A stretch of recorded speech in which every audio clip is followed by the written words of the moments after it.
دوستو، chocolatey hero Waheed مراد کو مداحوں نے 1983 میں آخری بار براہ راست دیکھا تھا جب وہ مشہور پروگرام سلور جوبلی میں مہمان کی حیثیت سے شریک ہوئے تھے، اور اس پروگرام میں اپنے ہیرو کو دیکھ کر اس کے مداح یہ جان گئے کہ اب شاید ہی وہ زیادہ دیر تک زندہ رہ سکے، کیونکہ ایک تو وہ بہت زیادہ کمزور ہو گئے تھے، اور دوسرا یہ کہ ان کی باتوں میں چاکلیٹی ہیرو والی وہ رہنائی اور مستیاں نہ رہی تھی، بلکہ ان کی ہر بات سے مایوسی، حوصلہ شکنی اور احساس کمتری ٹپک رہی تھی۔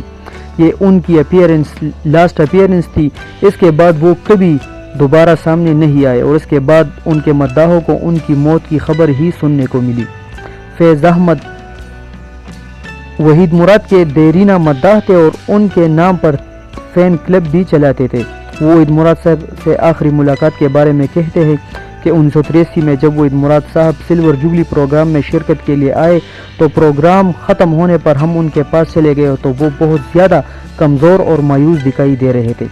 لاہور میں ایکسیڈنٹ کی بدولت ان کے چہرے اور آنکھوں کے نزدیک گہرے زخم آ گئے تھے، جس نے ان کی خوبصورتی کو بہت زیادہ متاثر کیا تھا، اور وہ بہت زیادہ ڈپریشن میں دکھائی دے رہے تھے۔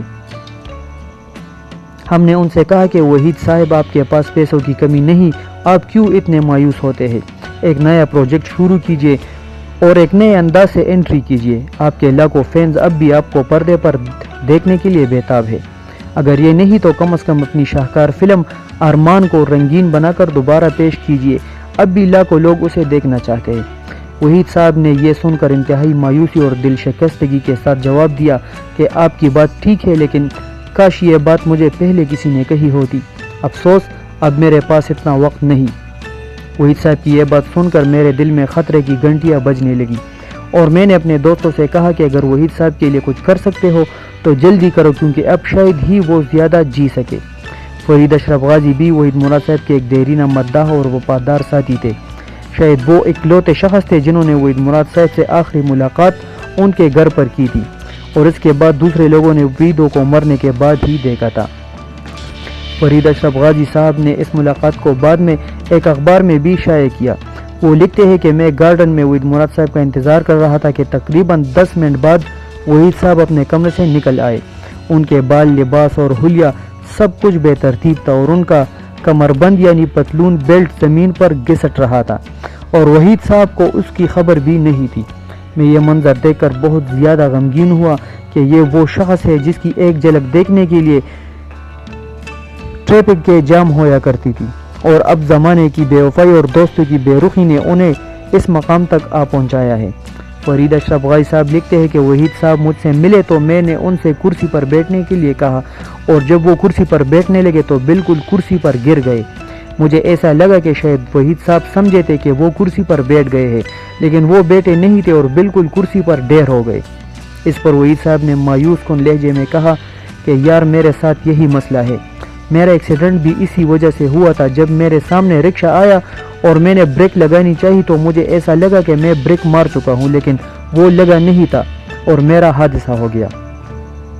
اس طرح ہیرو کی شوٹنگ کے دوران پردے کی ایک دیوار کے ساتھ کھڑے ہو کر مجھے ڈائیلاگ بولنے تھے، لیکن میں خود پر قابو نہ رکھ سکا اور اس پردے کے اندر گر گیا۔ اس سے آپ اندازہ لگا سکتے ہیں کہ ہیرو کی شوٹنگ کے دوران وحید صاحب کتنی تکلیف اور اذیت کا شکار تھے۔ وحید صاحب کی یہ باتیں سن کر مجھے یقین آ گیا کہ ان کا اعصابی سسٹم ڈپریشن کی بدولت ختم ہو چکا ہے۔